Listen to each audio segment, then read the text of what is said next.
দেখো তেল গরম হয়ে গেছে। আমি এর মধ্যে শুকনো লঙ্কা, একটা তেজপাতা, কিছুটা পরিমাণ জিরে দিয়ে দেবো। এবার দেখো বিনস আর গাজর কেটে রেখেছি ডুমো ডুমো করে, এগুলো দিয়ে দেবো।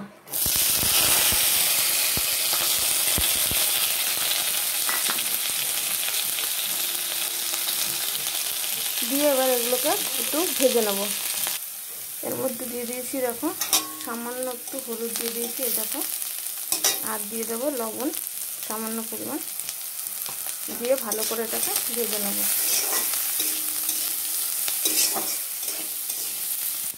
এদিকে দেখো মুগ ডাল ভেজে সিদ্ধ করে নিয়েছি আমি, দেখতে পাচ্ছ, হলুদ দিয়ে দিয়েছি। আর এদিকে কাজু কিশমিশ ভিজিয়ে রেখেছি। দেখো ওগুলো খুব সুন্দর ভাজা হয়ে গেছে।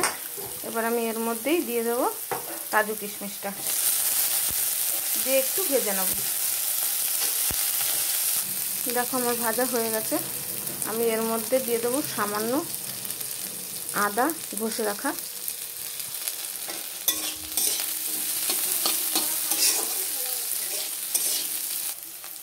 এবার এর মধ্যে আমি ডালটা দিয়ে দেবো। দেখো ডালটা ফুটে গেছে। আমি ভাজা জিরের গুঁড়ো কিছুটা দিয়ে দেবো।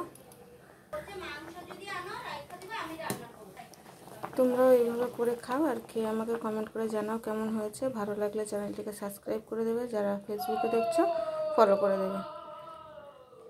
রাধে রাধে বন্ধুরা।